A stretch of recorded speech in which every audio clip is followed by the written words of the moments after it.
Good morning, welcome to Mega Nine TV morning paper analysis కార్యక్రమానికి స్వాగతం.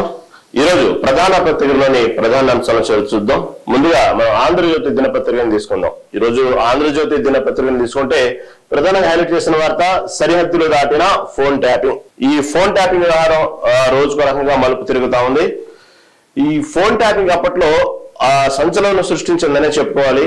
Telangana Congress party అధికారంలోకి వచ్చిన తర్వాత మొదటి నుంచే కాంగ్రెస్ పార్టీ ప్రతిపక్షం ఉన్నప్పటి నుంచే ఫోన్ ట్యాపింగ్ అవుతుంది అనేటువంటి ఒక విషయాన్ని పదే పదే ప్రభుత్వం దృష్టికి తీసుకొచ్చింది. అప్పట్లో అధికారుల దృష్టికి తీసుకొచ్చింది. ఎక్కడో వాళ్ళకి అనుమానం వెంటాడుతానంది. ఎందుకంటే ఎవరికి వారికి తెలుసు ఆ ఇన్ఫర్మేషన్ ఏ విధంగా బయటకు వెళ్ళింది అనేది. తర్వాత రకరకాలుగా అనుమానాలు, ఫోన్ ట్యాపింగ్ జరిగిందా అనేటువంటి అనుమానాలు జరిగింది. తెలంగాణ అప్పుడు బీఆర్ఎస్ పార్టీ అధికారంలో ఉంది, తెలంగాణలో కాంగ్రెస్ పార్టీ ప్రతిపక్షంలో ఉంది. ఆ టైంలోనే అనేక మార్లు ఫోన్ ట్యాపింగ్ అవుతుంది అనేటువంటి అనుమానాన్ని వ్యక్తం చేశారు. అట్లాగే కొన్ని పరిణామాలు చూస్తే చాలా భయంకరమైనటువంటి రహస్యాలు కూడా బయటకు వెళ్ళడం వల్ల వాళ్ళు కొంచెం అవాక్కైనటువంటి సందర్భాలు ఉన్నాయి.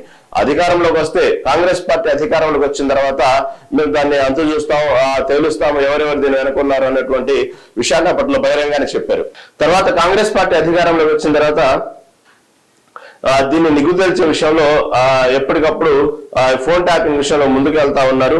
ఆ సమయంలో భయంకరమైనటువంటి అప్పట్లో ఉన్నటువంటి ఏసీబీ సంబంధించినటువంటి ప్రభాకర్ రావు గాని అలా అనేక మంది పేర్లు బయటకు వచ్చినాయి. ఆ సమయంలో ఒక్కసారిగా జరిగిన ఇంకొక షాకింగ్ ఏంటంటే అప్పటి వరకు ఎన్నికలో దాదాపుగా బీఆర్ఎస్ పార్టీ అటుపక్క బీజేపీ పార్టీ నువ్వా నేనా అనేటువంటి పోటీ ఉన్న సందర్భంలో ఒక్కసారిగా ఎన్నికలకు ఒక 8 నెలల ముందు నుంచి క్రమేపీ గ్రాఫ్ పెరుగుతూ వచ్చింది కాంగ్రెస్ పార్టీకి. పెరుగుతూ వచ్చిన సందర్భంలో ఒకానొక దశలో రేవంత్ రెడ్డికి ఎక్కడో భారీగా అనుమానం వచ్చింది. ఈ ఫోన్ ట్యాపింగ్ ఏదో జరుగుతుంది అన్నటువంటి అనుమానం వచ్చింది. తర్వాత పార్టీ ఇంకా ఎన్నికలు ఇంకా దగ్గర పడే కొద్దీ ఇంకా 3-4 నెలలు ఉందనే కొద్దీ ఇంకా భారీగా కాంగ్రెస్ గ్రాఫ్ పెరిగే కొద్దీ ఇంకా ఫోన్ ట్యాపింగ్ ఎక్కువైపోయింది. ఆ సందర్భంలో దాన్ని తగ్గట్టు వాళ్ళు వేరేగా రెమెడీ చేసుకున్నారు కాంగ్రెస్ నాయకులు. అయిపోయింది. అందుకు వాళ్ళు అంత స్ట్రాంగ్ గా మొదటి నుంచి చెప్తా ఉన్నారు మా ఫోన్ ట్యాపింగ్ ఎక్కడో జరుగుతా ఉంది అనేటువంటి విషయాన్ని, మా సంభాషణ ఎవరు రికార్డ్ చేస్తున్నారు అనే విషయాన్ని వాళ్ళు పదే పదే చెప్పడం జరిగింది.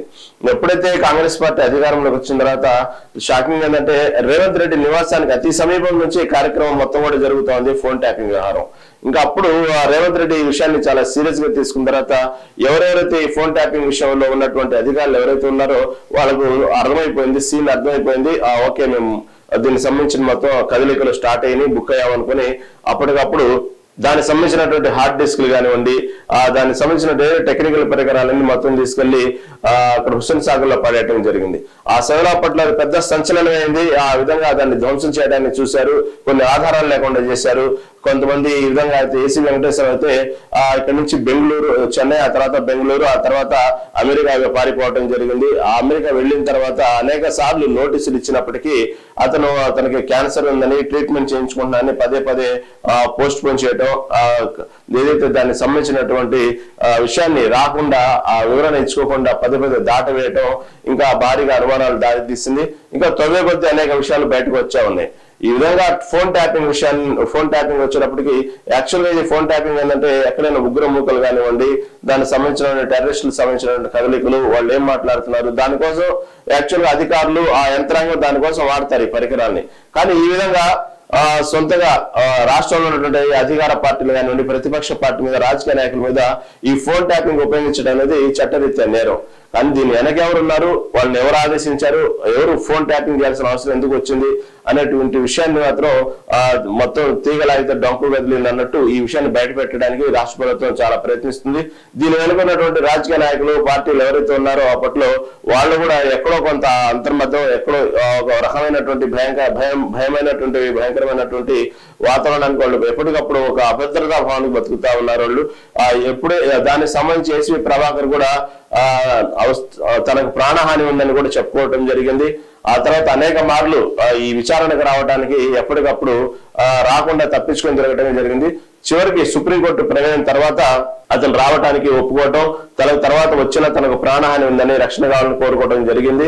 ఈ విధంగా ఎవరైతే బీఆర్ఎస్ నాయకులకు సంబంధించిన కేసీఆర్ కానివ్వండి ఇలాంటి వారంలో కూడా తన ప్రాణహాని ఉందని చెప్పడం జరిగింది కొంతమంది అధికారులతో. ఈ విధంగా అనేక విషయాలు బయటకు వచ్చినాయి.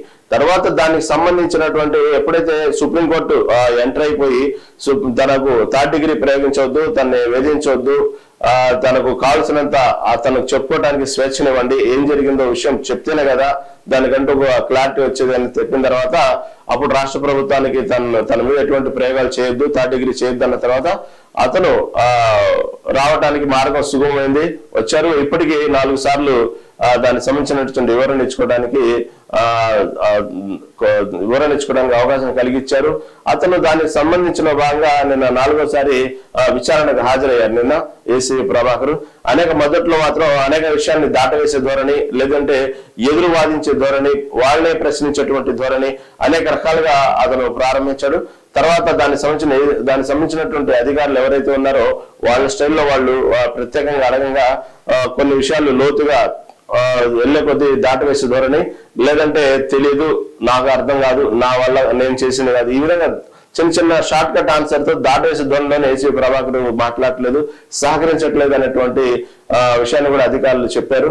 అయినప్పటికీ పదే అతన్ని విచారణ పిలవటం, దానికి సంబంధించినదంతా నిన్న 4వసారి విచారణ పిలిచారు. ఆ హడావుడి ఒక పక్క నడుస్తా ఉంది. అప్పట్లో కాంగ్రెస్ నాయకులు ఉన్నటువంటి మహేష్ కుమార్ కూడా అప్పట్లోనే తన ఫోన్ ట్యాపింగ్ అవుతుంది అన్న విషయాన్ని అప్పట్లోనే అతను చెప్పడం జరిగింది. దానికి సంబంధించినటువంటి వాంగ్మూలం నిన్న జూబ్లీహిల్స్ పోలీస్ స్టేషన్ లో మహేష్ కుమార్ గౌడ్ అప్పట్లో జరిగినటువంటి తన ఫోన్ ట్యాపింగ్ జరిగిన తీరుని వాంగ్మూలం ఇవ్వడానికి వచ్చారు. ఈ విధంగా ఈ నిన్నంతా కూడా ఇటుపక్క ఏసీబీ ప్రభాకర్ విచారణకు హాజరు కావటం, ఇటుపక్క మహేష్ కుమార్ గౌడ్ టీపీసీసీ ప్రెసిడెంట్ మహేష్ కుమార్ గౌడ్ ఇవ్వటం, వాంగ్మూలం ఇవ్వటం. నిన్న మొత్తం ఫోన్ ట్యాపింగ్ విషయంలోనే చూస్తుంటే ఈ కేసు చాలా త్వరితగతిననే ఇంకా విచారణ త్వరితగతిన పూర్తయ్యేలా కనబడతా ఉంది. ఎక్కడెక్కడ స్పీడ్ పెంచేశారు కేసులో. కాబట్టి ఎందుకంటే ఇప్పటికే చాలా సంవత్సరాల ఫోన్ ట్యాపింగ్ విషయంలో వచ్చేటప్పటికి, కాకపోతే దీంట్లో భయంకరమైన విషయాలు రోజు కొత్త వెలుగు చూస్తున్నాయి. మొన్నటి వరకు కేవలం కాంగ్రెస్ పార్టీ మీదే కాదు, బీఆర్ఎస్ నాయకులు, సొంత పార్టీ నాయకులు కూడా కొన్ని ఫోన్ ట్యాపింగ్ జరిగిందని తెలిసింది. అంతకంటే ఘోరంగా బీజేపీలో ఉన్నటువంటి కొంతమంది ప్రముఖుల ఫోన్ ట్యాపింగ్ కూడా జరిగినట్టు అర్థమవుతా ఉంది. తర్వాత కాంగ్రెస్ పార్టీలో ద్వితీయ శ్రేణి నాయకుల ఫోన్ ట్యాపింగ్ మొత్తం కూడా ద్వితీయ శ్రేణి నాయకులు అందరి ఫోన్ ట్యాపింగ్లు జరిగినట్టు విచారణలు ఒక్కోటి బయటకు వస్తా ఉన్నాయి. మరి ఎందుకు ఇంత ఇదిగా అంటే వాళ్ళకి ఎవరు ఈ విధంగా ఈ ఆపరేషన్ చేయమని దీన్ని పూనుకున్నారు, ఎవరు దీన్ని వెనకున్నారు, ఎవరు సహకరించారు, ఎవరంత ఒత్తిడి చేశారు అధికారుల మీద అనే విషయాన్ని మాత్రం కొన్ని భయంకరంగా బయటికి లాగుతున్నారు ఆ విషయాన్ని. ఎందుకంటే ఇది కేవలం ఉగ్రవాదుల కోసమో సమాజంలో అసాంఘిక కార్యక్రమాలు జరుగుతుంటే అటువంటి విషయాలు ఇన్ఫర్మేషన్ లాగడం కోసమో ఇలాంటి ఫోన్ ట్యాపింగ్ ని వాడతారు సహజంగా అధికారులు. కానీ పర్టికులర్ గా ఈ రాజకీయ నాయకులు వాడాలి అనేటప్పటికీ ఏదో ఒక కారణం ఉండాలి, లేదా ఒత్తిడి అయినా ఉండాలి, వాళ్ళకి ఏం అవసరం అనేటువంటి కార్నర్ పాయింట్ అయినా ఉండాలి. మరి ఎందుకు ఈ విధంగా రాజకీయ నాయకులకు సంబంధించినటువంటి ఫోన్ ట్యాపింగ్ చేయాల్సినంత అవసరం ఉంది, దీని వెనక ఎవరు ఉన్నారని మాత్రం దాదాపుగా అదొక పెద్ద సీక్రెట్ అయిపోయింది. కానీ దాన్ని మాత్రం అంత ఈజీగా వదిలిపెట్టలేరు. దాని వెనక ఎవరెవరు ఉన్నారు అనేటువంటి విషయాన్ని కాంగ్రెస్ మాత్రం బహిర్గతంగానే బీఆర్ఎస్ నాయకులు అయినటువంటి కేసీఆర్, కేటీఆర్ వీళ్ళ పేర్లు బహిరంగంగానే చెప్తుంది. అయినప్పటికీ ఎవరైతే ఉన్నారో ఏసీబీ ప్రభాకర్ లాంటివి ఉన్నారో, ప్రణీత్ రావు లాంటివి ఉన్నారో వీళ్ళందరూ కూడా దానికి సంబంధించినటువంటి ఇప్పటికే స్టేట్మెంట్లు ఇచ్చారు. ప్రభాకర్ రావు చెప్తేనే మేము అందరూ చేసామన్నటువంటి ప్రణీత్ రావు చెప్పడం, ఈ విధంగా ఆ పై నాయకులు ఎవరున్నారు, పై స్థాయి నాయకులు ఎవరున్నారు, ఇంత ఒత్తిడి చేయడానికి కారణం ఏంది, ఎవరు మీరు మీ ఉన్నటువంటి మీ డిపార్ట్మెంట్లోనే ఒకళ్ళ మీద ఒకళ్ళు ఈ విధంగా చెప్పుకోవడానికి ఎవరు, అసలు దీని వెనక ఎవరు కథ నడిపించారు అనేటువంటి విషయాన్ని వాళ్ళు చాలా సీరియస్గా లాగుతున్నారు. ఈ పాటికే వాళ్ళకి ఇన్ఫర్మేషన్ వచ్చి ఉండవచ్చు ఎవరు ఏందనేది. కానీ దీన్ని ఇంకా లోతుగా పరిశీలిస్తున్నారు, ఎవరెవరు ట్యాపింగ్ జరిగింది, ఆ సమయంలో ఏం జరిగింది అనేది. కాబట్టి గతంలో బీఆర్ఎస్ ప్రభుత్వంలో జరిగినటువంటి కొన్ని అప్పటికప్పుడు జరిగినటువంటి కొన్ని నిర్ణయాలు కానివ్వండి, ఒక్కో రోజు రాజకీయ సంచలనాలు కానివ్వండి, ఆ సంచలనం జరిగినప్పుడు కొన్ని విషయాలు ఇవన్నీ ఆలోచిస్తూ ఉంటే ఈ ఫోన్ ట్యాపింగ్ వల్లే ఇదంతా ఇన్ఫర్మేషన్ పాస్ అయింది అనేటువంటి విషయాన్ని ఇప్పుడు మెల్లిమెల్లిగా చాలా మంది రాజకీయ నాయకులకు అర్థమవుతా ఉంది. ఈ విధంగా నిన్న మొత్తం కూడా ఏసీబీ ప్రభాకర్ 4వసారి విచారణకు హాజరైన తర్వాత అనేక విషయాలు బయటకు వస్తున్నాయి. ఇంకా ఏంటంటే ఈ ఫోన్ ట్యాపింగ్ కేవలం తెలంగాణ రాష్ట్రంలో ఉన్నటువంటి బీజేపీ నాయకులు, ఇటు కాంగ్రెస్, ఇటు వాళ్ళ పార్టీలో ఉన్నటువంటి బీఆర్ఎస్ నాయకులు సంబంధించినటువంటి ఫోన్ ట్యాపింగ్ వ్యవహారం కాస్త ఇప్పుడు రాష్ట్ర హద్దులు దాటి వెళ్ళిపోయింది. ఆంధ్రప్రదేశ్లో ఉన్నటువంటి అప్పట్లోనే షర్మిల ఎవరైతే ఆంధ్రప్రదేశ్ కాంగ్రెస్ పార్టీ అధ్యక్షురాలు వైఎస్ షర్మిల అప్పట్లోనే నా ఫోన్ ట్యాపింగ్ జరుగుతుందని అప్పట్లోనే ఆమె చెప్పడం జరిగింది. కానీ దాన్ని అందరూ అంత సీరియస్గా తీసుకోలేదు. కానీ ఇప్పుడు విషయాలు మొత్తం లాగే కొద్దీ తీగ లాగే కొద్దీ డొంకంత కదిలినట్టు కేవలం తెలంగాణ రాష్ట్రంలోనే కాకుండా రాష్ట్ర హద్దులు కూడా దాటి వెళ్ళిపోయింది. వైఎస్ షర్మిల ఫోన్ ట్యాపింగ్ కూడా అయినట్టు తెలుస్తూ ఉంది. ఎందుకంటే దీంట్లో భాగంగా నిన్న విచారణలో జరిగిన విషయాలు, కొన్ని వెలుగులో చూసిన విషయాలు, వైఎస్ షర్మిల ఫోన్ ట్యాపింగ్ జరిగినట్టు, అదేవిధంగా వైఎస్ షర్మిల ఎవరెవరితో మాట్లాడుతున్నారు దానికంటే ఒక కోడింగ్ పెట్టుకున్నారు.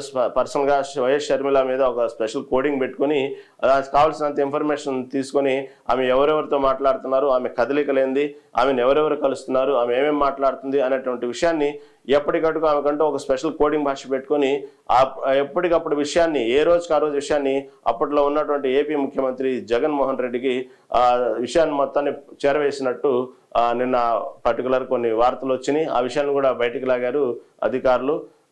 ఈ విధంగా ఇది ఒక షాకింగ్ నిర్ణయం. అంటే ఆంధ్రప్రదేశ్ రాజకీయాల్లో కూడా చూసుకుంటే అప్పట్లో జగన్మోహన్ రెడ్డి జైలుకి వెళ్ళిన తర్వాత పాదయాత్ర సడన్ గా ఆగిపోయినప్పుడు వైఎస్ షర్మిల అక్కడి నుంచి కంటిన్యూ చేశారు పాదయాత్ర ఆ పార్టీ కోసం.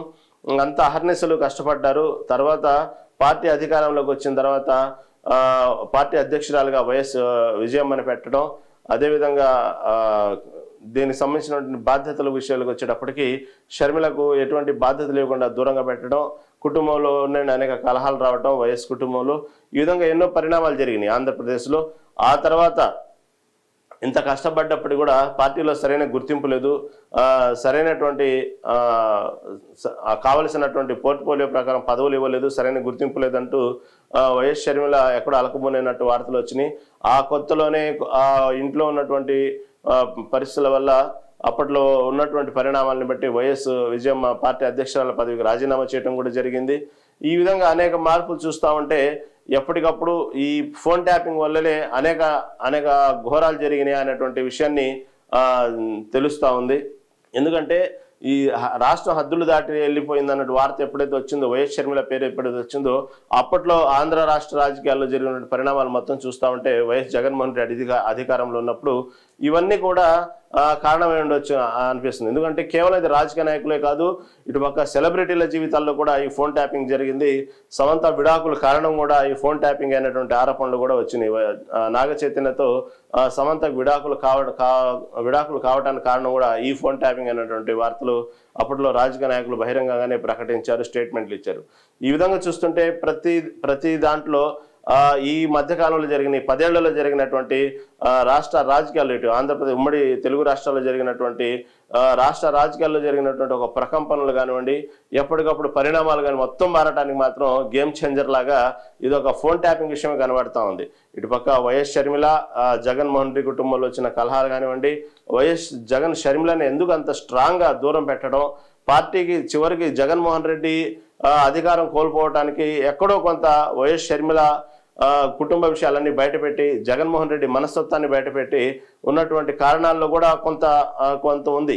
అంటే వైఎస్ జగన్మోహన్ రెడ్డి తన అధికారం కోల్పోవడానికి అనేక కారణాలు ఉంటే ఆ కారణాల్లో వైఎస్ షర్మిల చెప్పేటువంటి స్టేట్మెంట్స్ కానివ్వండి, కుటుంబంలో అతను ప్రవర్తించే తీరు కానివ్వండి, ఇవన్నీ తన యొక్క వ్యక్తిగత విషయాలు బయటకు పెట్టి జగన్ని టార్గెట్ చేసి చాలా డ్యామేజ్ చేశారు వైఎస్ షర్మిల. కాబట్టి అప్పట్లో ఇవన్నీ జరగడానికి కారణం కూడా, అంత జరుగుతున్నప్పుడు కూడా, పార్టీ డ్యామేజ్ అవుతున్నప్పుడు కూడా, అధికారం కోల్పోవడానికి పరిస్థితులు వస్తున్నప్పుడు కూడా జగన్మోహన్ రెడ్డి ఈ రోజు వరకు షర్మిలని దూరం పెట్టడానికి కారణం ఈ ఫోన్ ట్యాపింగ్లో సంబంధించినటువంటి అనేక విషయాలు భారీగానే వైఎస్ షర్మిలని ఎవరెవరు కలుస్తున్నారు, వైఎస్ షర్మిల ఏమేమి మాట్లాడుతున్నారు, అనేక విషయాలు జగన్మోహన్ రెడ్డి దగ్గర కావాల్సినంత ఇన్ఫర్మేషన్ ఉంది కాబట్టి వైఎస్ షర్మిలని దూరం పెట్టారా అనేటువంటి అనుమానాలు కూడా వ్యక్తమవుతున్నాయి. ఏదేమైనప్పుడు కూడా ఇది ఒక రకంగా నేర ప్రవృత్తే. ఇలాంటి ఫోన్ ట్యాపింగ్ ద్వారా వ్యక్తిగత విషయాలు కనుక్కోవటం, వాళ్ళ వ్యక్తిగత విషయాలకు దూరటం అనేది ఇది చాలా భయంకరమైన నేరం ఇది ఒక రకంగా చెప్పుకుంటే. ఎందుకంటే ఇంట్లో ఉన్నటువంటి వ్యక్తుల మీదనే ఈ ఫోన్ ట్యాపింగ్ లేదా సొంత పార్టీ వ్యక్తి మీదనే ఫోన్ ట్యాపింగ్ పెడుతున్నారంటే ఎవరెవరు వాళ్ళ యొక్క వ్యక్తిగత విషయాలతో పాటు రాజకీయ భవిష్యత్తులో తీసుకున్న నిర్ణయాలు వాళ్ళని ఏ విధంగా చెక్ పెట్టాలి, ఎవరైనా కలుస్తున్నారు, ఆ ఒక విధంగా చెప్పాలంటే వాళ్ళని ఆ నిలువున వాళ్ళని మోసం చేసినట్టే వాళ్ళ యొక్క రాజకీయ భవిష్యత్తు లేకపోతే వ్యక్తిగత జీవితాల్లో వాళ్ళ కెరీర్ని ఎక్కడికక్కడ వాళ్ళు సర్వనాశనం చేసినట్టే ఈ విధంగా పోల్చుకుంటే. ఈ విధంగా ఉమ్మడి రాష్ట్ర రాజకీయాల్లో ఈ విధంగా అనేక మార్పులు, ఒక రకంగా చెప్పాలంటే అధికారాలు కోల్పోయిన రెండు రాష్ట్రాల్లో కూడా ఈ విధంగా చూసుకుంటే ఫోన్ ట్యాపింగ్ మీద ఆధారపడి రాష్ట్ర రాజకీయాలను నడపాలనుకున్నటువంటి బీఆర్ఎస్ పార్టీ కానివ్వండి, ఇటుపక్క ఆంధ్రప్రదేశ్లో జగన్మోహన్ రెడ్డి కానివ్వండి, వీళ్ళిద్దరూ యాదృచ్ఛికంగానే వాళ్ళు ఫోన్ ట్యాపింగ్ మీద ఆధారపడ్డట్టు అర్థమవుతోంది. యాదృచ్ఛికంగానే వాళ్ళు అధికారాన్ని కోల్పోవడం కూడా సమానంగా కనబడతా ఉంది ఈ విధంగా చూస్తూ ఉంటే. ఈ విధంగా ప్రతిపక్ష పార్టీ పదే చెప్పిన మాట మొదటి నుంచి ఈ ఫోన్ ట్యాపింగ్ వ్యవహారం. కాబట్టి ఈ రోజున అనేక విషయాలు వెలుగులోకి వస్తున్నాయి. ఈ కేసు తవ్వే కొద్దీ ఇంకా అనేక విషయాలు వస్తున్నాయి. దీంతో పాటు ఇంకా ఏమేం చేశారా ఈ ఫోన్ ట్యాపింగ్ విషయంలో అనేక మందిని ఈ అధికారులు ఎప్పుడైతే ఫోన్ ట్యాపింగ్ విషయాల్లో అనేక విషయాలు బయటకు వచ్చినప్పుడు వాళ్ళని టార్గెట్గా చేసి బ్లాక్మెయిల్ చేసి కొన్ని లక్షల కోట్లు తీసుకున్నట్టు కూడా కొన్ని వార్తలు వస్తూ ఉన్నాయి. పర్సన్ ట్యాపింగ్ వల్ల కొంతమంది అధికారులను ఒత్తిడి చేసి ఈ ఫోన్ ట్యాపింగ్ని బూచిలా చూపించి వాళ్ళ దగ్గర భారీగానే డబ్బులు వసూలు చేసినట్టు కూడా కొన్ని వార్తలు వస్తున్నాయి. ఇంకా అనేక వార్తలు బయటకు రావడానికి ఛాన్స్ ఉంది. ప్రస్తుతానికైతే ఈ ఫోన్ ట్యాపింగ్ అనేది రాష్ట్ర హద్దులు దాటింది అనేటువంటి విషయాన్ని ఆంధ్రజ్యోతి దినపత్రిక తీసుకుంది. జాబితాలో తెలంగాణతో పాటు ఏపీ నేతల ఫోన్లు కూడా ఉన్నాయి. అదేవిధంగా ఏపీ కాంగ్రెస్ చీఫ్ షర్మిల కదలికలు, సంభాషణ, నిఘా, ఎప్పటికప్పుడు ఆ వివరాలు నాటి ఏపీ సీఎం జగన్ కు తరలించారు.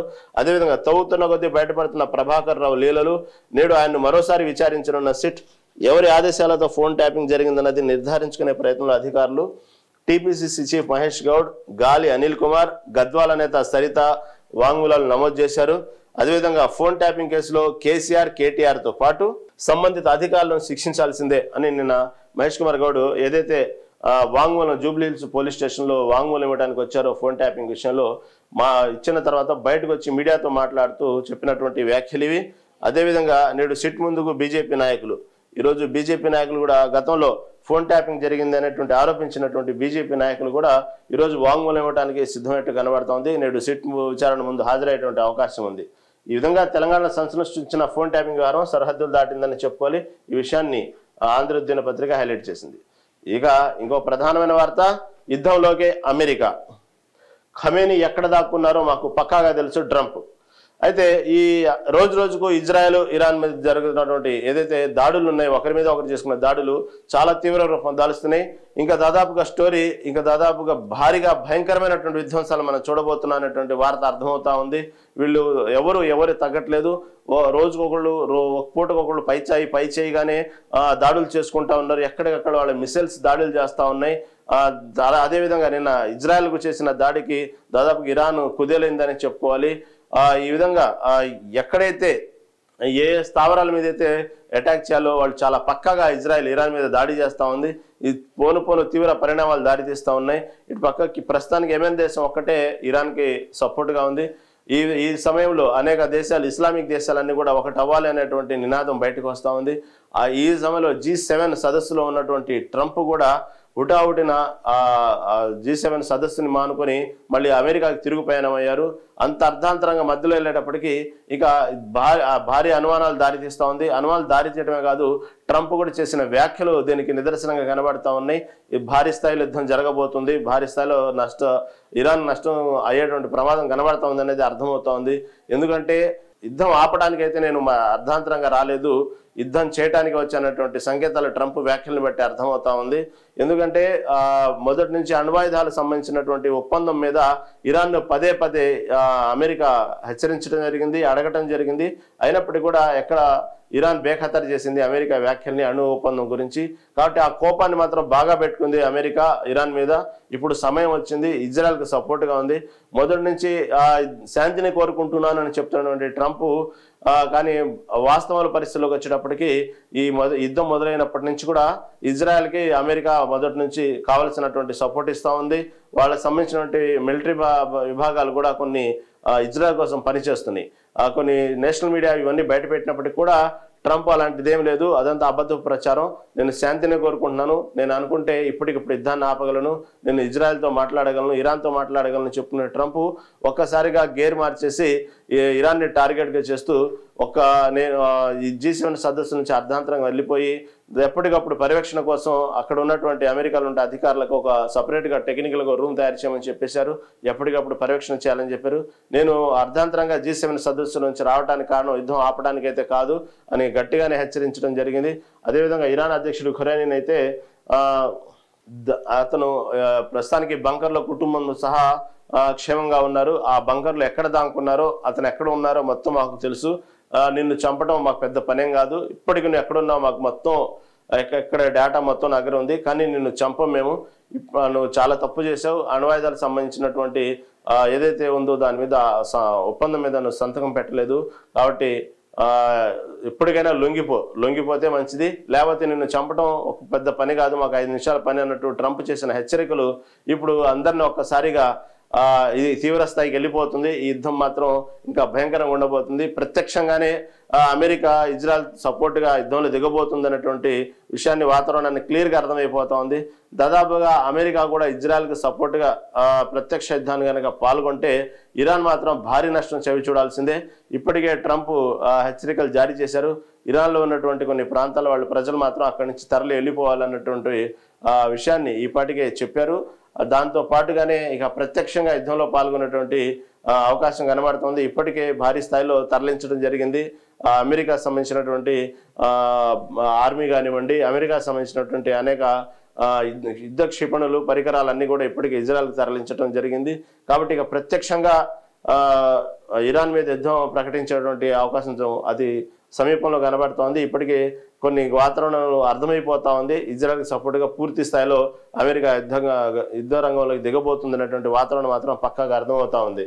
ఎందుకంటే ప్రస్తుతానికి హతమార్చం, ఇరాన్ లొంగిపోవాలన్నట్టు ఖమీని ఎక్కడ దాక్కున్నారో మాకు పక్కాగా తెలుసని ట్రంప్ వ్యాఖ్యలు డైరెక్ట్గానే ఎక్కడా దీంట్లో ముభావం లేదు. ఖమీని ఎక్కడ దాక్కున్నాడో మాకు తెలుసు, నువ్వు లొంగిపో, లేకపోతే నిన్ను చంపడం మాకు పెద్ద విషయం కాదు, కానీ ప్రస్తుతం నిన్ను చంపము, నువ్వు చాలా పెద్ద తప్పు చేసావు, అణ్వాయుధ ఒప్పందం చేసుకోమంటే అనేక సార్లు అడిగినా నువ్వు చేయలేదు, ఎందుకంటే అణ్వాయుధాన్ని అలా తయారు చేయడం మాత్రం మేము ఒప్పుకోము, ఎప్పటికీ దాన్ని మాత్రం సర్వనాశనం చేస్తామంటూ కూడా ట్రంప్ భారీ స్థాయిలో హెచ్చరికలు జారీ చేయడం జరిగింది. ఎప్పుడైతే ట్రంప్ ఈ విధంగా హెచ్చరికలు జారీ చేశారో దాదాపుగా యుద్ధం ఖాయమైనటువంటి వాతావరణం కనబడుతోంది.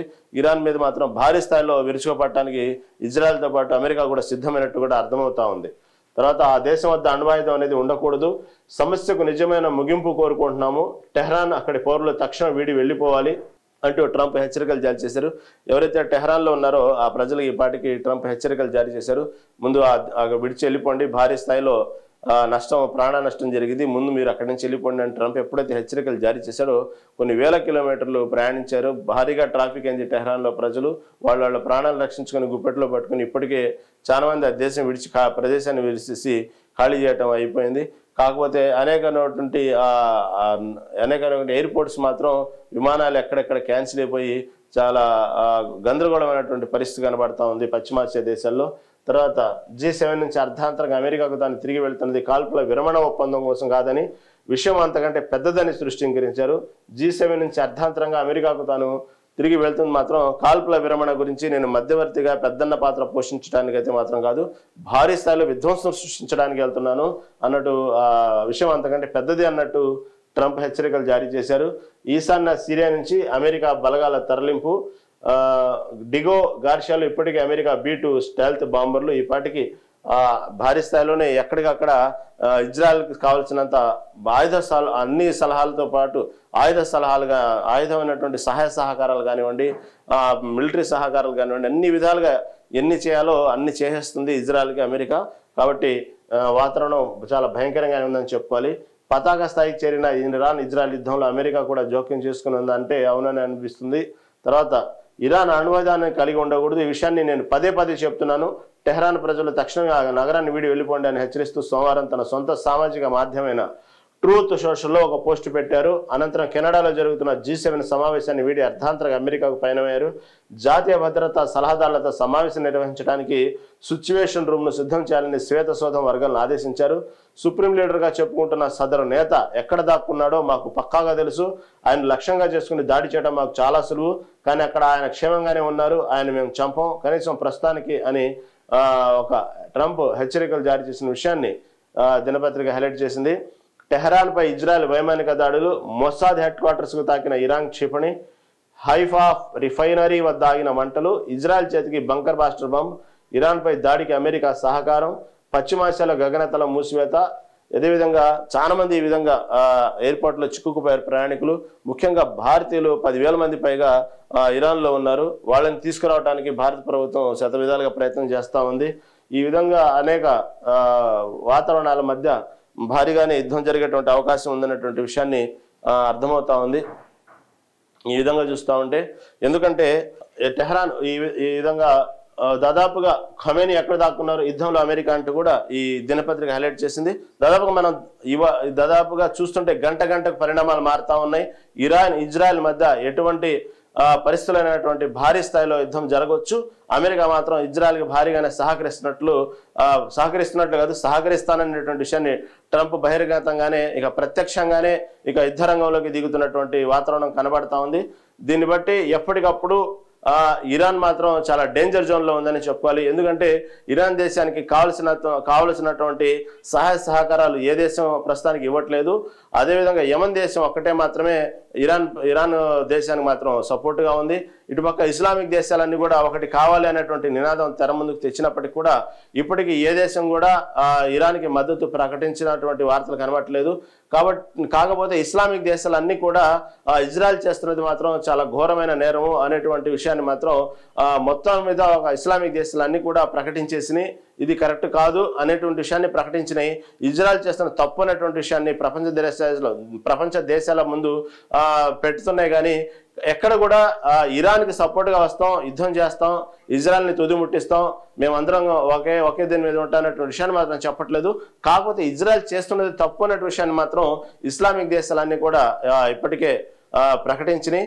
కాకపోతే ఇది ఎప్పుడైతే ఇస్లామిక్ దేశాలన్నీ ఒకటయ్యి ఇజ్రాయెల్ చేస్తున్నది చాలా ఘోరమైన నేరం అనేటువంటి విషయాన్ని ప్రకటించిన తర్వాత ఎప్పుడైతే ట్రంప్ తెర ముందుకు వచ్చి ఇరాన్ మాత్రం ఇక కాసుకో, నువ్వు ఎక్కడున్నావు మాకు తెలుసు, నిన్ను చంపడం పెద్ద పని కాదు అంటూనే భారీ స్థాయిలో ఇజ్రాయెల్కి తనకు కావాల్సినటువంటి అణుగారాలను కానివ్వండి, ఆర్మీని కానివ్వండి అన్ని ఎప్పుడైతే సరఫరా చేస్తున్నారో ఇక పోను పరిణామాలు ఎలా ఉంటాయి. ఒకవేళ ఇస్లామిక్ దేశాలన్నీ ఇజ్రాయెల్కి సపోర్ట్ అయితే పరిస్థితి ఏంటి? ఇటు పక్క ట్రంప్ ఈ విధంగా ఇజ్రాయెల్ సపోర్ట్ చేసిన తర్వాత రోజుకి మళ్ళీ ఏ విధంగా మారబోతున్నది మాత్రం చాలా సస్పెన్స్గానే కనబడతా ఉంది. ఎప్పటికప్పుడు రణరంగం మాత్రం భారీ భయంకరమైన వాతావరణం కనబడుతూ ఉంది. చూడాలి ఎవరు ఎక్కడ మిసైల్స్ వేసుకోవటం మాత్రం ఎవరికి వారు తగ్గట్లేదు. ఇప్పటికీ ఇరాన్ అనేక వందల క్షిపణులు ఇజ్రాయెల్ మీద దాడి చేస్తూనే ఉన్నాయి. అనేకమైనటువంటి భారీ భవంతులు నాశనం చేసిన ఇజ్రాయెల్కి సంబంధించి అనేక మంది పౌరులు చనిపోవడం జరిగింది. అదేవిధంగా ఇజ్రాయెల్ కూడా ఇరాన్ మీద భారీగానే ఎప్పటికప్పుడు గగనతలంలో ఇరాన్ దాడులను తిప్పికొడతా ఉంది. ఇప్పటికీ ఇరాన్ మీద ఏ సమయంలో యుద్ధం చేయాలన్నా కూడా ఎక్కడెక్కడ చేయాలో చాలా ఈజీగా తన మార్గాన్ని సుగమం చేసుకుంది. ఎందుకంటే ఇరాన్ పౌరుల చేతనే అక్కడే వాళ్ళకు ఉద్యోగ అవకాశం కల్పించి ఇరాన్లోనే అనేకమైనటువంటి డ్రోన్ సంబంధించినటువంటి ఏ విధంగా క్షిపణులు తయారు చేయాలి అనేటువంటి ఒక కర్మాగారాన్ని ఇరాన్లోనే సొంతగా సృష్టించి వాళ్ళ చేతనే అక్కడే ఉన్నటువంటి డ్రోన్లని ఆపరేట్ చేస్తూ ఇరాన్ నాశనం చేయడం అనేది ప్రపంచ దేశాలు కూడా అవాక్కైన ఇజ్రాయెల్ తెలివితేటలకి. ప్రస్తుతానికి దానికి సంబంధించినట్టు ఎవరైతే అధికారులు ఉన్నారో దానికి సంబంధించిన ఎవరైతే ఉన్నారో ఉద్యోగులు ఎవరైతే ఉన్నారో వాళ్ళందరినీ ఈ పాటికే ఇరాన్ అరెస్ట్ చేయడం కూడా జరిగింది. ఈ విధంగా భారీ స్థాయిలో ఏమైనా ఇజ్రాయెల్గా ఉన్నటువంటి టెక్నికల్ ముందు వాళ్ళకు ఉన్నటువంటి శక్తి సామర్థ్యాల ముందు అమెరికా కూడా తోడైతే మాత్రం విధ్వంసం భారీగానే ఉండిద్దని చెప్పుకోవాలి. ఇరాన్ విషయంలో వచ్చేటప్పటికి చూడాలి.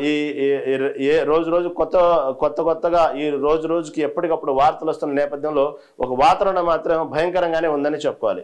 ఇంకా తర్వాత ఆంధ్రజ్యోతి దినపత్రికలో ఇంకొక ప్రధాన అంశం గోదావరి బనకచర్లను అడ్డుకుందాం.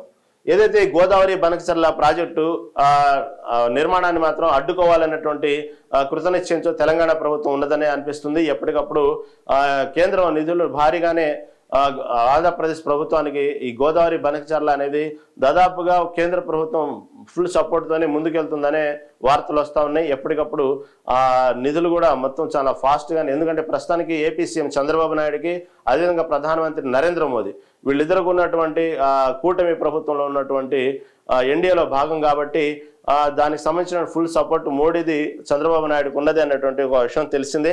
ఏదైనప్పటికీ తెలంగాణ రాష్ట్రానికి ఇది భారీ నష్టం చేకూరేటువంటి ఈ గోదావరి బనకచర్ల ప్రాజెక్టు తెలంగాణ రాష్ట్రానికి భారీ నష్టం అనేటువంటి విషయాన్ని మాత్రం అక్కడ ఉన్నట్టు తెలంగాణ రాష్ట్రంలో ఉన్నటువంటి నాయకులు ఎప్పటికప్పుడు పార్టీలకు అతీతంగా మాట్లాడుతూ ఉన్నారు. ఈ విషయంలో మాత్రం సీఎం రేవంత్ రెడ్డి కొంచెం గట్టిగా ఉండాలి, భయపడకూడదు. ఎందుకంటే సీఎం రేవంత్ రెడ్డి ఎప్పుడైతే మేతక వైఖరి ఉంటారో తెలంగాణ రాష్ట్రానికి భారీ నష్టం చేకూరేటువంటి అవకాశం ఉందన్నటువంటి విషయాన్ని తెలంగాణలో ఉన్నటువంటి అనేక పార్టీల నాయకులు అందరూ చెప్తా ఉన్నారు. అవసరమైతే కిషన్ రెడ్డి కూడా దీనికి సంబంధించి సీఎం రేవంత్ రెడ్డికి సలహా ఇచ్చారు, చొరవ తీసుకోవాలి, నీటిపారుదల కేంద్రంలో ఉన్నటువంటి అనేకమైనటువంటి శాఖల మంత్రులతో కలవాలి, మాట్లాడాలి అనేటువంటి సలహా కూడా నిన్న ఇవ్వడం జరిగింది బహిరంగతంగానే. కాకపోతే నిన్న ఏపీ రాష్ట్ర ప్రభుత్వంలో ఉన్నటువంటి నిమ్మల రామానాయుడు ఈ బనకచర్ల ప్రాజెక్టు మీద ఒక ప్రెజెంటేషన్ ఇచ్చారు. ఏ విధంగా బనకచర్ల ప్రాజెక్టు, గోదావరి బనకచర్ల ప్రాజెక్టు కట్టడం వల్ల ఎటువంటి ఉపయోగాలు, దీనికి తెలంగాణకి ఎటువంటి నష్టం లేదు, కాకపోతే అంతర్గతంగా తెలంగాణ రాష్ట్రంలో ఉన్నటువంటి రాజకీయాల్లో ఉన్నటువంటి అంతర్గత పోరు, వాళ్ళ ఉన్నటువంటి అంతర్గత రాజకీయాల్లో ఉన్నటువంటి వైరుధ్యాన్ని దీని మీద టర్న్ చేస్తూ కావాలని ప్రజలను బూచిగా చూపిస్తున్నారు అనేటువంటి విషయాన్ని చెప్పారు. అనేక అనుమతులు తీసుకుంటేనే కేంద్రం నిధులు ఇచ్చేది, అనేక అనుమతుల తర్వాతే ప్రాజెక్టుకి అన్ని విధాలుగా ఉంటేనే పర్మిషన్ ఇస్తారు. కాబట్టి ఇలా తెలంగాణ రాష్ట్రానికి నష్టం అనేది కేవలం ఇది ఒక ప్రచారం, దుష్ప్రచారం, ఇది అపోహ కలిగిస్తున్నారు అన్నటువంటి విషయాన్ని నిమ్మల రామారెడ్డి చాలా సుదీర్ఘమైనటువంటి ప్రెజెంటేషన్ ఇచ్చారు దాని గురించి, బనకచర్ల గురించి. కానీ ఈరోజు ఉత్తమ్ కుమార్ రెడ్డి నీటిపారుదల శాఖ మంత్రి తెలంగాణ రాష్ట్రానికి ఉత్తమ్ కుమార్ రెడ్డి దీనికి సంబంధించినటువంటి ప్రెజెంటేషన్ ఇవ్వబోతున్నారు. దీనికి సంబంధించి గోదావరి బనకచర్ల ప్రాజెక్టు వల్ల తెలంగాణ రాష్ట్రానికి ఏ విధంగా నష్టం, కేంద్ర ప్రభుత్వం దీనికి ఏ విధంగా సహకరిస్తుంది, కాబట్టి దీని గురించి కేంద్ర ప్రభుత్వం దానికి సంబంధించిన నిధులు ఆపేయాలంటే మొత్తం ఏకం కావాలి, దీని మీద భారీగానే మన యుద్ధం ప్రకటించాలి. ఈ విషయాన్ని మాత్రం కేంద్ర ప్రభుత్వం నుంచి ఈ బనకచర్ల ప్రాజెక్టులో నిధులు రాకుండా చేయాలి, ఈ విషయంలో అందరూ ఏకం కావాలి అనే విషయాన్ని తెలంగాణ రాష్ట్ర ప్రభుత్వం ఇప్పటికే రేవంత్ రెడ్డి సర్కారు అందరినీ ఆ ఇన్ఫర్మేషన్ పాస్ చేసింది. దీని గురించి నీటిపారుదల శాఖ మంత్రిగా ఉన్నట్టు ఉత్తమ్ కుమార్ రెడ్డి ఈరోజు పార్టీలకు అతీతంగా అన్ని పార్టీలకు, ఇటు బీజేపీ కానివ్వండి, ఇటు ఎంఐఎం పార్టీ కానివ్వండి, ఇటు బీఆర్ఎస్ పార్టీకి సంబంధించిన కానివ్వండి, అన్ని పార్టీలకి స్వయంగానే ఉత్తమ్ కుమార్ రెడ్డి ఫోన్ చేసి అందరి ఎంపీలకు ఆహ్వానం పంపారు. ఈరోజు దాని గురించి దీనికి అతిథిగా సీఎం రేవంత్ రెడ్డి కూడా హాజరు కాబోతున్నట్టు వార్తలు వస్తూ ఉన్నాయి. దీనికి సంబంధించి భారీ స్థాయిలో ఒక ప్రెజెంటేషన్ ఇచ్చి ఏ విధంగా ఈ ప్రాజెక్టు వల్ల తెలంగాణ రాష్ట్రం నష్టం జరగబోతుంది, ఈ విషయాన్ని వాళ్ళ ప్రెజెంటేషన్ ఇచ్చి కేంద్రం నుంచి రావాల్సిన నిధులు కూడా ఆపేయాలనేటువంటి విషయాన్ని తీసుకొస్తూ స్వయంగా ఉత్తమ్ కుమార్ రెడ్డి బీజేపీ నాయకులు అన్నటువంటి కిషన్ రెడ్డితో పాటు అందరి నాయకులకి ఈ ప్రెజెంటేషన్కి ఆహ్వానించినట్టు వార్తలు వస్తూ ఉన్నాయి.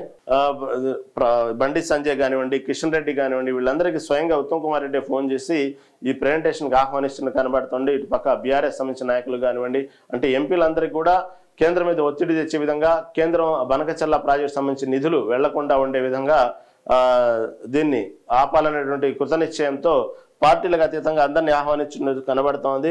ప్రాజెక్టు నిర్మించకుండా ఏపీపై సంఘటిత పోరాటం చేయాలని రాష్ట్ర ప్రభుత్వ నిర్ణయం. నేడు అన్ని పార్టీల ఎంపీలతో సమావేశం, అందరికీ ఆహ్వానం పంపిన సర్కారు. ప్రాజెక్టు వల్ల తెలంగాణకు కలిగే నష్టాలపై ప్రెజెంటేషన్ ఇవ్వనున్న మంత్రి ఉత్తమ్, ముఖ్య అతిథిగా ముఖ్యమంత్రి రేవంత్ రెడ్డి, ప్రత్యేక అతిథులుగా కేంద్ర మంత్రులు కిషన్ రెడ్డి, బండి సంజయ్లకు ఆహ్వానము. అనుమతులన్నీ పొందాకే ఈ విధంగా తెలంగాణ రాష్ట్రం సంబంధించినటువంటి ఉత్తమ్ కుమార్ రెడ్డి ఈ విధంగా అందరు ఎంపీలకు ఆహ్వానం పంపి ఈరోజు ప్రెజెంటేషన్ ఇచ్చేటువంటి కార్యక్రమాన్ని పెట్టారు. ముఖ్య అతిథులుగా బండి సంజయ్, కిషన్ రెడ్డిని ప్రత్యేక అతిథులుగా పిలవడం జరిగింది. దీనికి సీఎం రేవంత్ రెడ్డి కూడా హాజరు కాబోతున్నారు. ఏదైనప్పుడు కేంద్రం మీద ఒత్తిడి తేవాలనేటువంటి విషయాన్ని వీళ్ళందరూ ఎంపీలందరూ ఏకమైపోయి ఈ గోదావరి బనకచర్ల ప్రాజెక్టు వల్ల తెలంగాణ రాష్ట్రానికి కలిగే నష్టాన్ని వివరించే క్రమంలో ఈ విధంగా ముందడుగేశారు. ఆ విధంగా అయితే ఆంధ్రప్రదేశ్కి వచ్చేటప్పటికి మేము అనుమతులన్నీ పొందాకే నిర్మిస్తాము, అనుమతులు ఉంటేనే కేంద్రం దానికి సంబంధించినటువంటి అనుమతులు ఇచ్చింది, అన్ని ఉన్నాకే మేము బనకచర్ల గోదావరి ప్రాజెక్టు నిర్మిస్తామంటూ ఇటు ఏపీలో నిమ్మల రామానాయుడు దీనికి సంబంధించి ఇచ్చినటువంటి ప్రెజెంటేషన్ గురించి రాజకీయ దురుద్దేశంతోనే బనకచర్లపై తెలంగాణ నాయకుల ఫిర్యాదు అంటూ స్టేట్మెంట్ ఇచ్చారు. అదేవిధంగా కాళేశ్వరం విచారణను దారి మళ్లించేందుకే ఈ విధంగా చేస్తున్నారు. అదేవిధంగా జగన్ నోరు విప్పడం లేదెందుకు ఏపీ మంత్రి నిమ్మల రామానాయుడు. ఇంత జరుగుతున్నప్పటికీ కూడా జగన్ ఎందుకు ఒక ప్రతిపక్ష పార్టీలో ఒక హోదాగా ఉండి కూడా ఈ బనకచర్ల గోదావరి సంబంధించి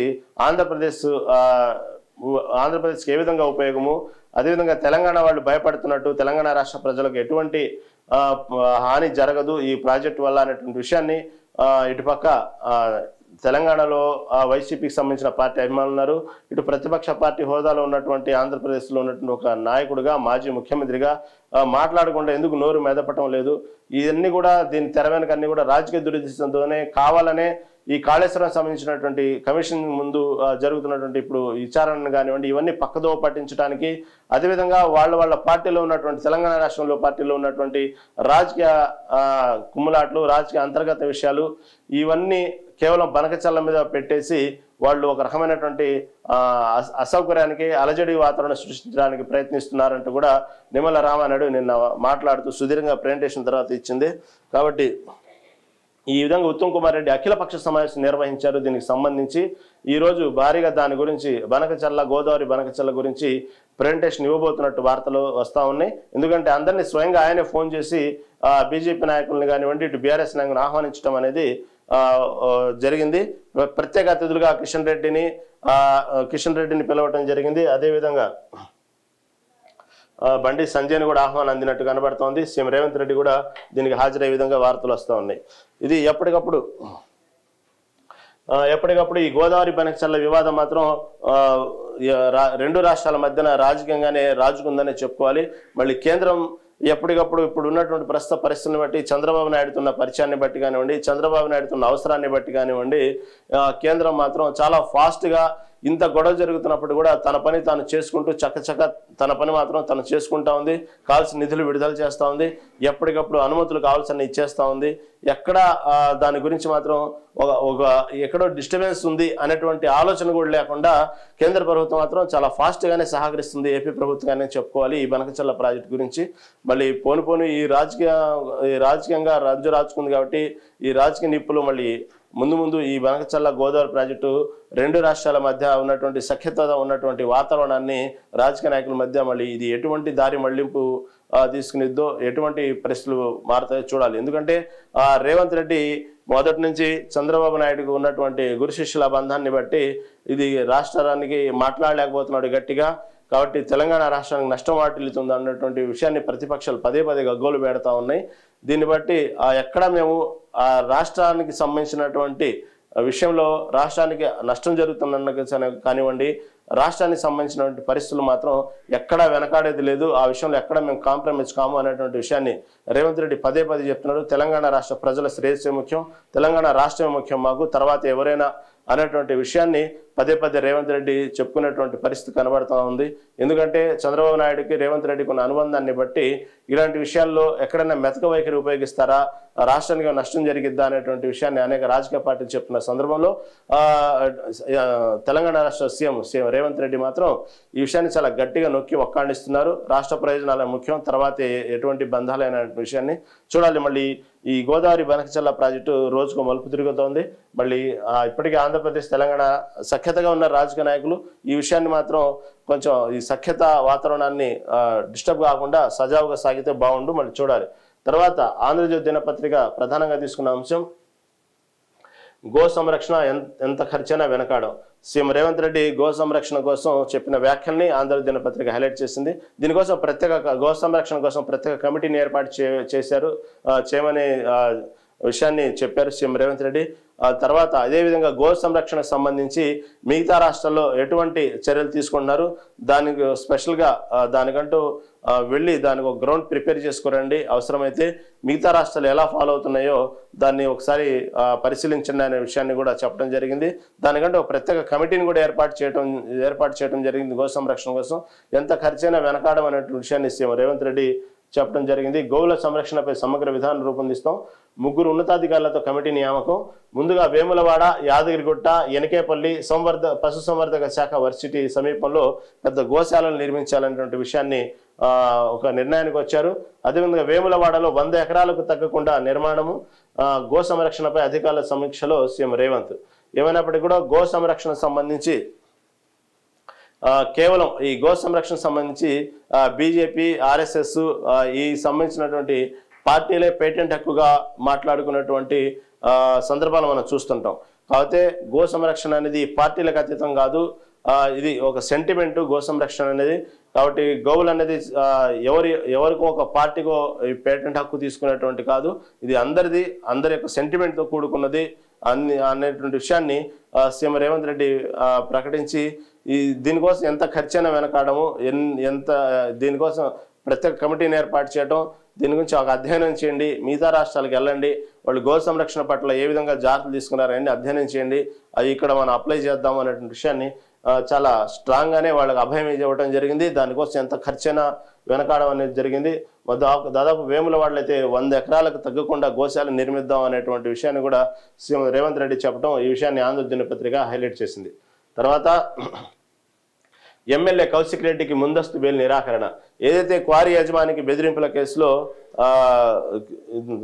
ఎమ్మెల్యే కౌశిక్ రెడ్డి దానికి సంబంధించినటువంటి ఉన్నటువంటి కేసుని ముందస్తు బెయిల్ కోసం అప్లై చేసుకోవడం జరిగింది, దాన్ని మాత్రం నిరాకరించడం జరిగింది. ఈ విషయాన్ని హైకోర్టు ఎప్పుడైతే నిరాకరించిందో ఈ విషయాన్ని హైలైట్ చేశారు ఆంధ్ర దినపత్రిక. తర్వాత మీపై చర్యలు ఎందుకు తీసుకురాదు అంటూ ఒక వార్తను హైలైట్ చేశారు. ఏదైతే జస్టిస్ ఘోష్ కమిషన్ ముందు ఈ కాళేశ్వరం సంబంధించినటువంటి విషయాన్ని ప్రస్తుతం నడుస్తున్న క్రమంలో దీంట్లో మొత్తం ఈ కాళేశ్వరం సంబంధించిన బాధ్యులైన 38 మంది అధికారులు ఉన్నారు. వాళ్ళకు కూడా షోకాజ్ నోటీసులు జారీ చేయడం జరిగింది. విజిలెన్స్ నివేదిక ఆధారంగా సర్కారు చర్యలు తీసుకోబోతుంది దీని మీద. కాబట్టి వారం రోజులు వివరణ ఇవ్వాలనే ఆదేశం, ఆ తర్వాత క్రిమినల్ కేసులు, శాఖపైన చర్యలు. దీని మీద మొత్తానికి 38 అధికారులని ఈ విధంగా షోకాజ్ నోటీసులు ఇవ్వడం జరిగింది. వారం రోజుల్లో దీని గురించి వివరణ ఇచ్చుకోవాలి, లేదంటే మాత్రం భారీగానే దీని మీద క్రిమినల్ కేసులు, శాఖపైన చర్యలు తీసుకుంటాం అంటూ విజిలెన్స్ నివేదిక ఆధారంగా సర్కారు చర్యలు తీసుకోవడానికి సిద్ధమవుతా ఉంది. ఎందుకంటే కేవలం ఇది రాజకీయ పార్టీలు ఒక్కళ్లే కాదు దీంట్లో, కాబట్టి అధికారులు కూడా దీంట్లో తప్పు చేశారు. కాబట్టి 38 మంది అధికారులను షోకాజ్ నోటీసులు జారీ చేసి విజిలెన్స్ సంబంధించినటువంటి ఏదైతే ఉందో ఆ నివేదిక ఆధారంగా సర్కారు చర్యలు తీసుకోవడానికి సిద్ధమైంది. దానికోసం అధికారులు షోకాజ్ నోటీసులు జారీ చేసింది. వీళ్ళు కనుక వివరణగా సరిగా ఇచ్చుకోకపోతే మాత్రం వాళ్ళ మీద క్రిమినల్ కేసులు నమోదు చేయడానికి కూడా మొత్తం గ్రౌండ్ ప్లాన్ ప్రిపేర్ చేసినట్టు అర్థమవుతా ఉంది. ఈ విషయాన్ని కూడా హైలైట్ చేసింది ఆంధ్ర దినపత్రిక. తర్వాత ఏదైతే తుక్కుగూడలో ప్రకటించినటువంటి డబుల్ ఇళ్ల విషయంలో అధికారులు చేసిన తప్పుని మాత్రం హైకోర్టు చాలా గట్టిగానే మందులిచ్చింది.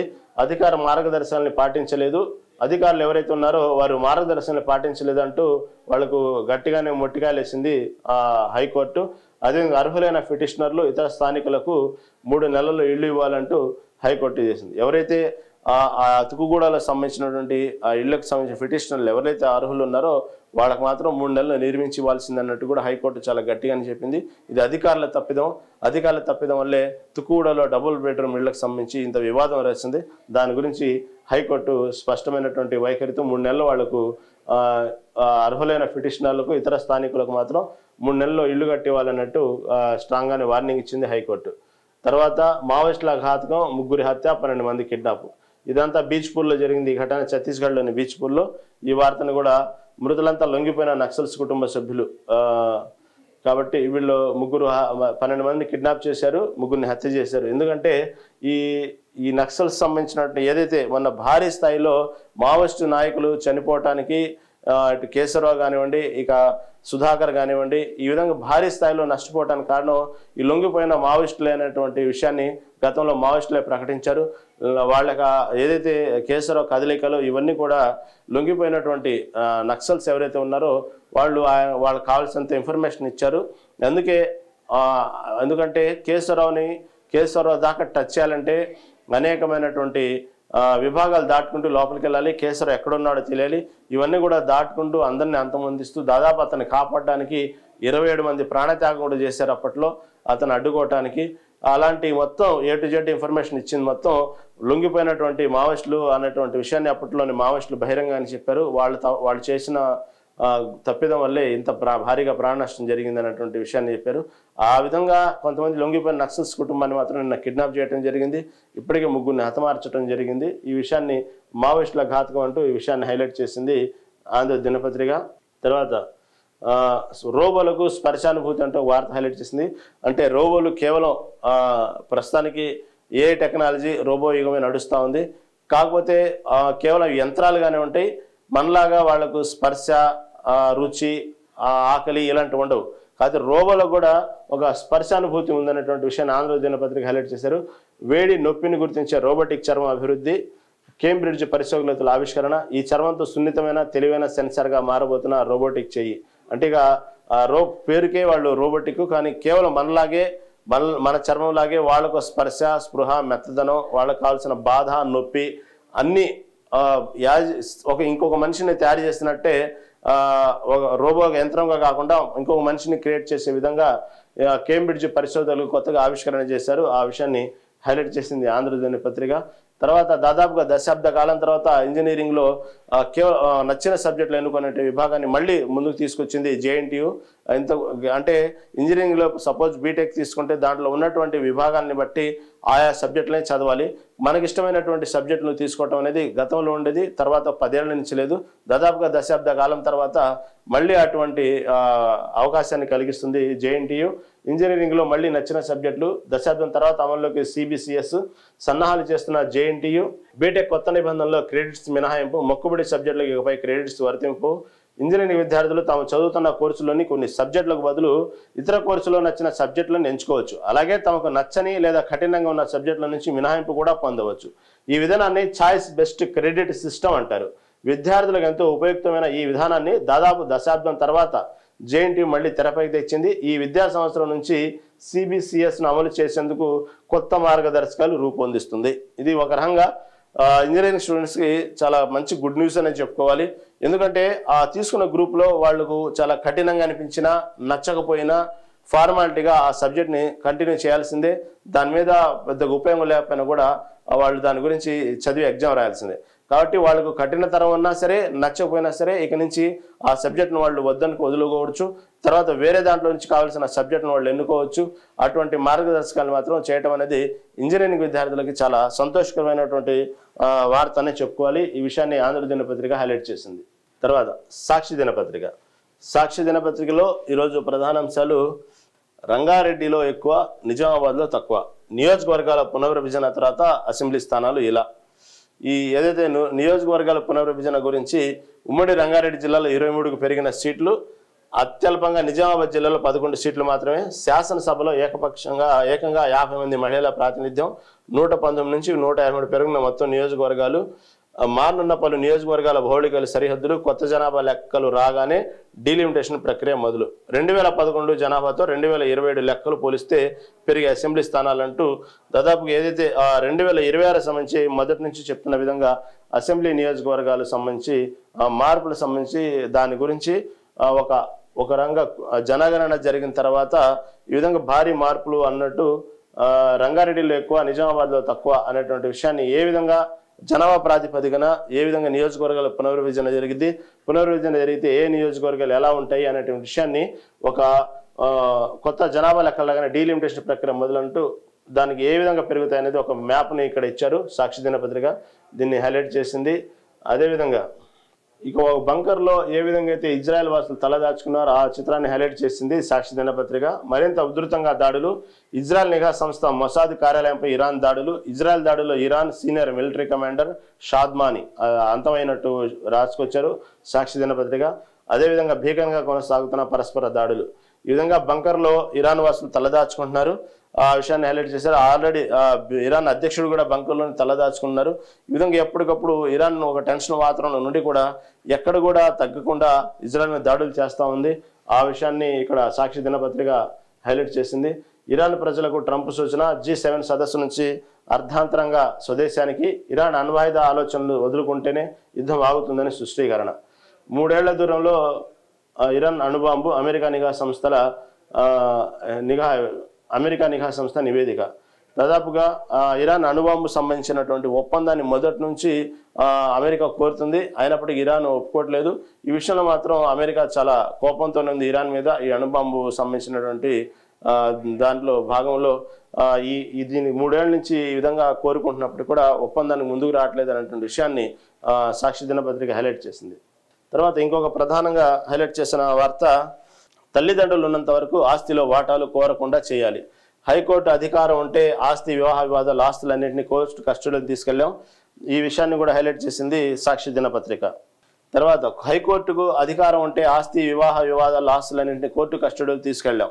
ఆర్థికంగా ఉన్న వాటా కోసం పట్టుబడుతున్నారు. తోబట్టు ఆస్తి వివాదాల కేసులు.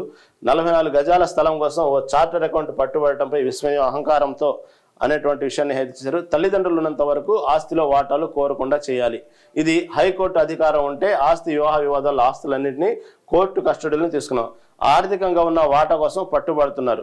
ఏ విధంగా ఉందో ఈ తల్లిదండ్రుల విషయంలో మాత్రం ముందుగానే ఆస్తులు పంచాలి అనేటువంటి విషయాన్ని మొదటి నుంచి కూడా ప్రతి ఇంట్లో జరిగేటువంటి సమస్య ఇది.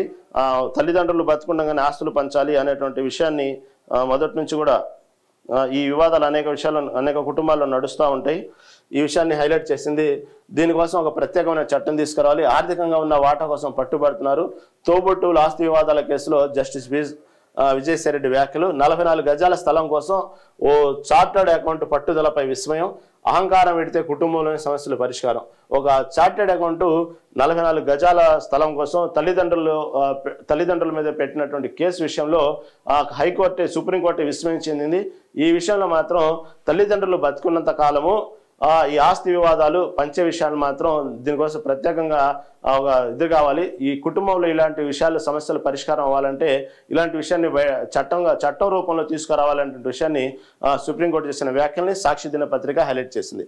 అదేవిధంగా మావోయిస్టులు ముసుగేసి ఫోన్లు ట్యాప్ చేసి తర్వాత సిట్కు వాంగ్మూలం ఇచ్చిన పిసిసి చీఫ్, రాజ్యసభ ఎంపీ. ట్యాపింగ్కు కేసీఆర్ కేటీఆర్లే సూత్రధారులు మహేష్ కుమార్ గౌడ్. నిన్న ఏదైతే జూబిలీహిల్స్ పోలీస్ స్టేషన్లో TPCC working president Mahesh Kumar Goud ఇచ్చిన వాంగ్మూలం ఆధారంగా అనేక విషయాలు బయటకు వచ్చినాయి. అదేవిధంగా గతంలో నుంచి చెప్తున్నటువంటి మహేష్ కుమార్ గౌడ్ మొదటి నుంచి చెప్తున్నారు. అప్పట్లో ప్రతిపక్షంలో ఉన్నారు మహేష్ కుమార్ గౌడ్. అప్పటి నుంచి తన ఫోన్ ట్యాపింగ్ ఏంటంటే ఆరోపణలు చేస్తా ఉన్నారు.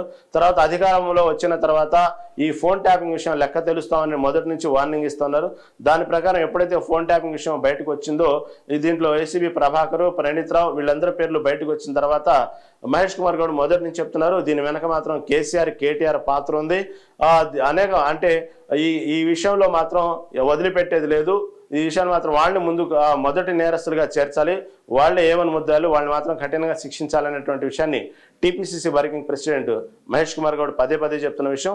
ఆ విషయం నిన్న జూబిలీహిల్స్ పోలీస్ స్టేషన్లో వాంగ్మూలం ఇవ్వడానికి వచ్చారు. ఇచ్చిన తర్వాత పరిణామాలు చాలా ఫాస్ట్గానే మారినాయి అని చెప్పుకోవాలి. ఎందుకంటే ఏసీబీ ప్రభాకర్ నిన్న 4సారి విచారణకు హాజరవటం, ఇటు పక్క మహేష్ కుమార్ గౌడ్ వాంగ్మూలం ఇవ్వడానికి హాజరు కావటం, ఇంతలోనే గంటల వ్యవధిలోనే వైఎస్ షర్మిల ఏపీ కాంగ్రెస్ అధ్యక్షురాలైనటువంటి వైఎస్ షర్మిల ఫోన్ కూడా ట్యాపింగ్ అయినట్టు, వైఎస్ షర్మిల కదలికలన్నీ కూడా ఎప్పటికప్పుడు ఎవరెవరితో మాట్లాడుతున్నారు, ఎవరెవరితో కలుస్తున్నారు అనే విషయాన్ని కూడా ఎప్పటికప్పుడు గతంలో మాజీ సీఎం వైఎస్ జగన్మోహన్ రెడ్డికి విషయాన్ని చేరవేస్తున్నట్లు ఆ విషయాలు కూడా నిన్న ఒక్కసారిగా తెర ముందుకు రావటం అందరూ గమనించిన విషయమే. ఇది మాత్రం ఎప్పటికప్పుడు ఫోన్ ట్యాపింగ్ విషయం మాత్రం అనేక మలుపులు తిరుగుతూ ఉంది. ఇంకా ఎన్ని సెన్సేషనల్ న్యూస్లు బయటకు వస్తాయి మాత్రం వేచి చూడాల్సిందే. తర్వాత మహేష్ గౌడ్కు లీగల్ నోటీస్ అంటూ ఫోన్ ట్యాపింగ్ వ్యాఖ్యలపై బేషరతు క్షమాపణకు కేటీఆర్ డిమాండ్. తర్వాత ఏదైతే మహేష్ కుమార్ గౌడ్ పదే కేసీఆర్ కేటీఆర్ పేర్లు తెర ముందుకు తీసుకురావటం, వాళ్లే ఈ విధంగా చేయమంటే చేశారు, ఈ ప్రణీత్ రావు వీళ్ళందరినీ శిక్షించాలి, ఏసీ ప్రభాకర్ ఎవరి ఒత్తిడితో చేశారు అన్ని పేర్లు బయటికి రావాలి అనేటువంటి వార్తలు జరుగుతున్న నేపథ్యంలో బీఆర్ఎస్ పార్టీ మహేష్ కుమార్ గౌడ్ మీద విరుచుకుపట్టడం జరిగింది. ఈ లీగల్ నోటీసు పంపుతాం అనేటువంటి విషయాన్ని కూడా ఈ సాక్షి దినపత్రికలో హైలైట్ చేసింది. తర్వాత బాబు అరాచకం, సిట్ గూండాయిజం అనేటువంటి విషయాన్ని సాక్షి దినపత్రిక హైలైట్ చేసింది. మాజీ ఎమ్మెల్యే చెవిరెడ్డి అక్రమ అరెస్టు. ఎక్కడైతే చెవిరెడ్డి ఉన్నటువంటి అతని మీద ఉన్నటువంటి కేసుల ఆధారంగా నిన్న విదేశీ ప్రయాణాన్ని కూడా ఒక్కసారిగా చెవిరెడ్డి ప్రయాణాన్ని అడ్డుకొని అతన్ని తీసుకురావడం జరిగింది. ఆ విషయంలో బాబు అరాచకం, సిట్ గూండాయిజం ఉన్నటువంటి విషయాన్ని సాక్షి దినపత్రిక హైలైట్ చేసింది. మాజీ ఎమ్మెల్యే చెవిరెడ్డి అక్రమ అరెస్టు, చెవిరెడ్డిపై కేసు నమోదు కంటే ముందే లుకౌట్ నోటీసు, బెంగళూరు విమానాశ్రయంలో అక్రమంగా అదుపులోకి. ఎక్కడైతే బెంగళూరు విమానాశ్రయంలో అతను అదుపులో తీసుకున్నారు ఆ విషయాన్ని హైలైట్ చేసింది. తర్వాత కొద్ది రోజులుగా దర్యాప్తు ముసుగులో ఆయన సన్నిహితులకు వేధింపులు, అబద్ధపు వాంగ్మూలం ఇవ్వాలని చిత్రహింసలు.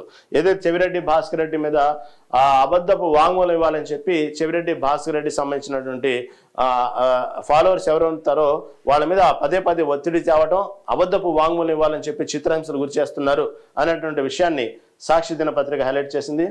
ఏకంగా కానిస్టేబుల్లకే 3rd డిగ్రీ ట్రీట్మెంట్తో బరి తెగింపు, డీజీపీకి లేఖ రాసిన పూర్వపు గన్మెన్, హైకోర్టులోని పిటిషను. ఈ వార్తను కూడా సాక్షి దినపత్రిక హైలైట్ చేసింది. ఎవరైతే మాజీ సంబంధించినటువంటి అధికారులకు ఉన్నటువంటి అప్పట్లో వైఎస్ జగన్మోహన్ రెడ్డి అధికారం ఉన్నటువంటి గన్మెన్లకు కానివ్వండి, వాళ్ళని కూడా థర్డ్ డిగ్రీ ప్రయోగించి వాళ్ళ మీద కూడా అబద్ధపు సాక్ష్యాలు చెప్పాలి, అబద్ధపు వాంగ్మూలం ఇవ్వాలనేటువంటి ఒత్తిడి తీసుకొస్తున్నారు. ఈ విషయాన్ని హైకోర్టులోని పిటిషన్ వేశారు ఒక మాజీ గన్మెన్. ఆ విషయాన్ని హైలైట్ చేసింది సాక్షి దినపత్రిక. తర్వాత లేని మద్యం స్కామ్కు సృష్టించి వైఎస్ఆర్సీపీ నేతలపై కక్ష సాధింపు, ఈ విధంగా హైలైట్ చేసింది. ఇప్పటికే మద్యం కుంభకోణం, ఏపీ మద్య కోణంకు సంబంధించి అనేక వివాదాలు నడుస్తున్న సమయంలో దీన్ని కూడా సాక్షి దినపత్రిక హైలైట్ చేసింది. ఈ ఏపీ మద్య కుంభకోణం సంబంధించి ఈ లేనిపోని అక్రమ అరెస్టులు జరుగుతున్నాయి అనేటువంటి విషయాన్ని కూడా హైలైట్ చేసింది. ఇప్పటిదాకా ఏకంగా 39 మందిపై అక్రమ కేసులు, చంద్రబాబు డైరెక్షన్లోని మద్యం అక్రమ కేసు దర్యాప్తు. ఇప్పటి వరకు ఏదైతేనే ఈ మద్యకోణం సంబంధించి ఇప్పటి వరకు 39 మందిని అక్రమ అరెస్ట్ చేశారు. ఇదంతా బాబు డైరెక్షన్లోనే జరుగుతుంది అనేటువంటి విషయాన్ని సాక్షి దినపత్రిక హైలైట్ చేసింది. బేతాళ కుట్ర అమలవుతుందనేందుకు ఇదే పక్కా నిదర్శనం. కాబట్టి ఇటు పక్క రెడ్ బుక్ రాజ్యాంగం అనేటువంటి విషయాన్ని హైలైట్ చేస్తూ ఉంది లోకేష్ సంబంధించి. అదేవిధంగా చంద్రబాబు సంబంధించి ఇది ఒక రకమైన బేతాళ కుట్ర అమలవుతుందనే విషయాన్ని అంటూ, బేతాళ కుట్ర అంటూ చంద్రబాబుని సంబోధిస్తూ, అదేవిధంగా రెడ్ బుక్ రాజ్యాంగం అంటూ లోకేష్ సంబంధించి సంబోధిస్తూ ఈ విధంగా సాక్షి దినపత్రిక పదే రాస్తున్న విషయాన్ని ఇక్కడ హైలైట్ చేశారు. బాబు అరాచకం, సిట్టు గుండాయిజం అని. తర్వాత బరాజులపై నిర్ణయం కేసీఆర్దే, మంత్రివర్గ సమావేశంలో ఎలాంటి నిర్ణయం జరగలేదు, జస్టిస్ ఘోష్ కమిషన్కు తెలిపిన నీటిపారుదల శాఖ, కేసీఆర్ వాంగ్మూలాన్ని తోసిపుచ్చిన ప్రభుత్వం. ఈ విషయాన్ని మాత్రం కాళేశ్వరం సంబంధించి మంత్రివర్గ సమావేశాలు ఎలాంటి నిర్ణయం జరగలేదు, బరాజులపై కేసీఆర్దే అనేటువంటి విషయాన్ని, ఎందుకంటే పదే చెప్తున్న వ్యాఖ్య ఈ కాళేశ్వరం సంబంధించినటువంటి విషయంలో ఒక ప్రత్యేకంగా మంత్రివర్గం తీసుకున్న నిర్ణయమే, కేవలం ఒక కేసీఆర్ నిర్ణయం కాదు అనేటువంటి విషయాన్ని పదే చెప్తున్న విషయాన్ని మాత్రం లేదు, కేసీఆర్ది ఎటువంటి మంత్రివర్గం ఏం కాదు నిర్ణయం, అది కేసీఆర్ నిర్ణయం అనేటువంటి విషయాన్ని సాక్షి దినపత్రిక హైలైట్ చేసింది. ఈ విధంగా ఏమైనప్పటికీ కూడా ఇటు తెలంగాణ రాష్ట్రంలో నిన్న ఫోన్ ట్యాపింగ్ విషయం ఒక సంచలనమని చెప్పుకోవాలి. ఏసీబీ ప్రభాకర్ 4వ సారి హాజరు కావటం, ఇటు పక్క మహేష్ కుమార్ గారు నోటీసులు ఇవ్వడం ఈ తెలంగాణ రాజకీయాల్లో సంచలనంగా సృష్టిస్తుంది. ఇది గోదావరి బనకచర్ల ప్రాజెక్టు విషయం మీద కూడా ఇటు 2 తెలుగు రాష్ట్రాల్లో భారీగానే సమస్యలు ఏర్పడుతున్నాయి. ఈ రెండు రాష్ట్రాలు కూడా ఈ విషయంలో ఎవరికి వాళ్ళు కేంద్ర ప్రభుత్వం ముందు పెట్టే విషయాలు సిద్ధమవుతున్నాయి. చూడాలి ఈ 2 రాష్ట్రాల్లో రాష్ట్ర రాజకీయ పరిణామాలు ఎలా మారబోతున్నాయి గోదావరి బనకచర్లపై. ఇది ఈనాటి ప్రధాన పత్రికలోని ప్రధాన అంశాలు. చూస్తూనే ఉండండి మెగా 9 టీవీ.